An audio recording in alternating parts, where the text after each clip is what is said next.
नमस्कार साथियों, अवनीश कुमार शुक्ल एक बार फिर से स्वागत करता हूं एग्री थिंकर्स के लर्निंग प्लेटफॉर्म पर। दोस्तों, कक्षा 12 कृषि में पशुपालन एवं पशु चिकित्सा विज्ञान जो आपका animal husbandry and veterinary science है, उसका हम लगातार लेक्चर लेकर आ रहे हैं। तो उसी क्रम में हमने जो मुर्गी पालन था उसका 2 लेक्चर ऑलरेडी अपलोड किया है। क्योंकि मैंने बताया था कि मुर्गी पालन हम 3 लेक्चर में करेंगे, बड़ी क्लास है। तो पहले लेक्चर में हमने मुर्गियों की सामान्य जानकारी दे दी, दूसरे लेक्चर में हमने नस्लें कंप्लीट की, और आज आपका तीसरा लेक्चर है मुर्गी पालन का। तो आज ये लास्ट लेक्चर आपका मुर्गी पालन की, इसके बाद हम विधियां देखेंगे, सींग रोधन की, दुग्ध दोहन की सारी चीजें। तो आज की वीडियो में हम मुर्गियों के रोगों के बारे में बात करेंगे और उसका पाचन तंत्र जो डाइजेस्टिव सिस्टम है उसके बारे में बात करेंगे। ठीक है, चलिए देखते हैं मुर्गियों में रोग कौन कौन से लगते हैं। मुर्गियों में लगने वाले लोग डिजीजेस ऑफ हेन, तो इसमें रानीखेत, चेचक, मेरेक्स, चौचड़ी ज्वर, बर्ड फ्लू और खूनी पेचिस, ये रोग लगते हैं। पहले देखिए रानीखेत के बारे में। देखिए काफी ज्यादा इंपॉर्टेंट रोग है ये, बीएससी एजी एमएससी एजी तक पूछा जाता है, कॉम्पिटिटिव एग्जाम में भी पूछा जाता है। ये मुर्गियों का प्रमुख रोग है और ये विषाणु से, वायरस से होता है। विषाणु का नाम है न्यूक्लियोप्रोटीन के कण। ठीक है, वायरस नाम है पैरामिक्सो। ठीक है, और विषाणु मतलब न्यूक्लियो प्रोटीन के कणों को विषाणु कहते हैं, और वायरस जो है वो पैरामिक्सो, उसी के कारण ये रोग होता है। इसको न्यू कैजले रोग भी कहते हैं। रोकथाम इसकी लसोटा का F1 स्ट्रेन तथा BF न्यूक्लियसस के टीके लगाते हैं। फिर चेचक यानी फाउल पॉक्स देखिए, तो ये भी मतलब वायरस के कारण ही होता है। वायरस का नाम है पैरालियोटा। ठीक है, AB। शरीर पर फफोले पड़ जाते हैं तथा पंख लटक जाती है, यही इसका लक्षण है। ये मुर्गियों का काफ़ी खतरनाक रोग है। और घावों पर देखिए इसका सिल्वर नाइट्रेट यानी AgNO3 का प्रयोग करते हैं। 8 से 12 सप्ताह में की आयु में ये होता है। ठीक है, 6 से 8 सप्ताह में इसका वैक्सीनेशन करवा दें। फिर मेरेक्स देखिए, तो ये भी वायरस से होता है, 1 से 2 सप्ताह में इसका टीका लगवा देते हैं। खूनी पेचिस, इसको कॉक्सीडियोसिस कहते हैं, तो ये प्रोटोजोआ जनित है, प्रोटोजोआ के कारण होता है। इसका वाहक एक पैरासाइट कीट जिसका नाम है कॉक्सीडिया, वो होता है। और एक बार ये अवश्य होता है मुर्गी को। ठीक है, पोल्ट्री को। और चोंचड़ी ज्वर देखिए, तो ये भी प्रोटोजोआ के कारण होता है। इसका कारक बेबिसिया है। अब फिर बर्ड फ्लू देखिए, तो इसका कारक भी वायरस है और HF नामक विषाणु के कारण होता है। ठीक है, प्रायः रोग ग्रसित पक्षी मर जाते हैं जिनको बर्ड फ्लू हो गया। ये सिर्फ मुर्गियों में ही नहीं, सभी पक्षियों में होता है। ठीक है, ल्यूकोसिस देखिए, तो अंडे से चूजों में फैलता है। ठीक है, अंडों से चूजों में फैलता है ल्यूकोसिस। ये रोगों के बारे में हो गया। इतनी जानकारी आप लोगों के लिए ज़्यादा है मुर्गी को रोगों के बारे में, इससे ज़्यादा आपसे नहीं पूछेगा। फिर कुक्कुट की पाचन प्रणाली, उनका जो पाचन तंत्र है, डाइजेस्टिव सिस्टम है, वो देखते हैं। तो डाइजेशन क्या होता है ये देखिए।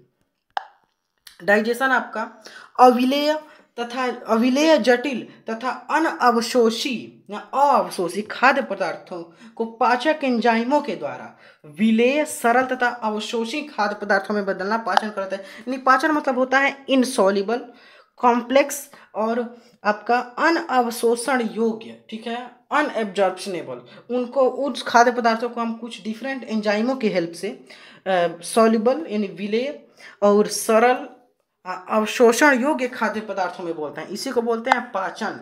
इसकी देखिए कुक्कुट के आहार नाल के भाग, parts of alimentary canal of poultry. तो ये देखिए कौन कौन से, पहले मुख होता है। ठीक है, और दूसरा आपका ग्रास नली या ग्रसिका, इसको बोलते हैं इसोफेगस, वो होता है। तीसरा क्रॉप होता है। चौथा प्रोवेंटिकुलस यानी अमाशय होता है। पांचवा पेषणी, देखिए पेषणी सबसे इंपॉर्टेंट है इसमें खाद्य पदार्थों को, भोजनों को पीसा जाता है।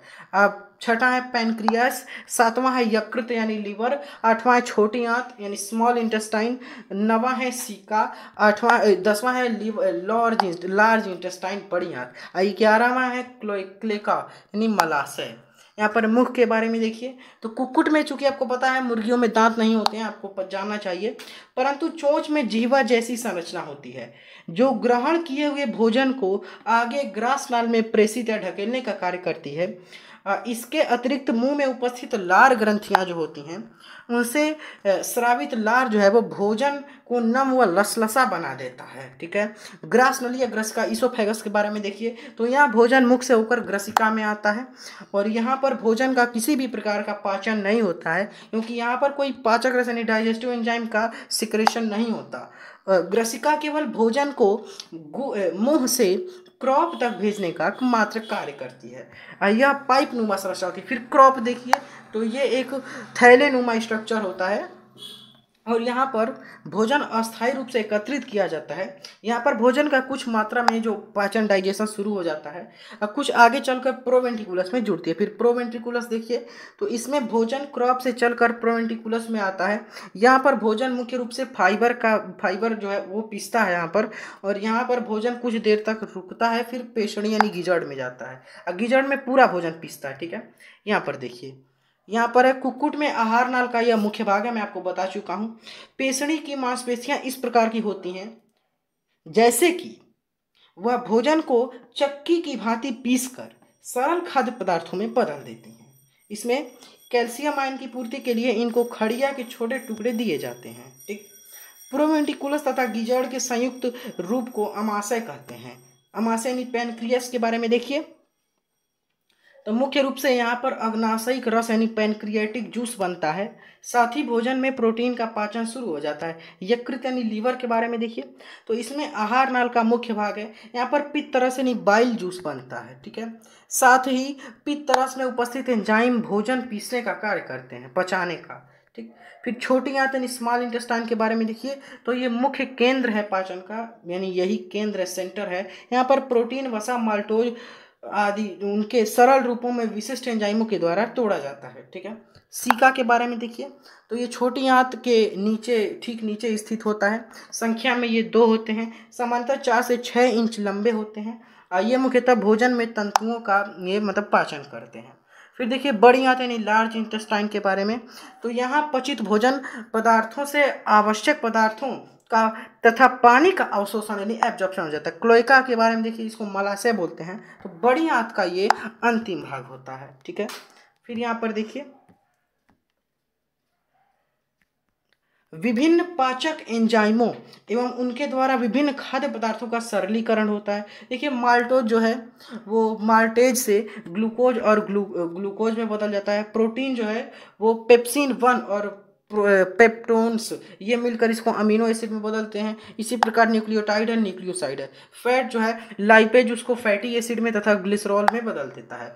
तो यहाँ आपका जो मुर्गी होता है, मैनेजमेंट ऑफ पोल्ट्री मुर्गी पालन हमने कंप्लीट करा दिया है। ठीक है, आज अब 8 लेक्चर देखिए, 6, 7 और 8 ये तीनों लेक्चर में हमने मुर्गी पालन कराया, तो यहाँ से कंप्लीट हुआ। अब अगले लेक्चर से यहाँ पे हमने सारी नस्लें आपको कंप्लीट करा दी है, गाय, भैंस, भेड़, बकरी, मुर्गी, सारी चीज़ें। ठीक है, अगले लेक्चर से हम विधियाँ देखेंगे, या सींग रोधन की हो, दुग्ध दोहन की हो, या बधियाकरण की हो। ठीक है, वो सारी चीज़ें हम देखेंगे। तो यहाँ पर आपका ये लेक्चर कंप्लीट होता है। पीडीएफ के लिए ज्वाइन कर लीजिए टेलीग्राम चैनल, लिंक है डिस्क्रिप्शन में। आज ही पीडीएफ दूंगा, वहाँ से डाउनलोड करके अपने नोट्स बना लीजिए। इन इंस्ट्रक्शंस को फॉलो करें, वीडियो को ज़्यादा से ज़्यादा शेयर करें, व्हाट्सएप ग्रुप का लिंक है डिस्क्रिप्शन में, जुड़ जाइए। Thanks for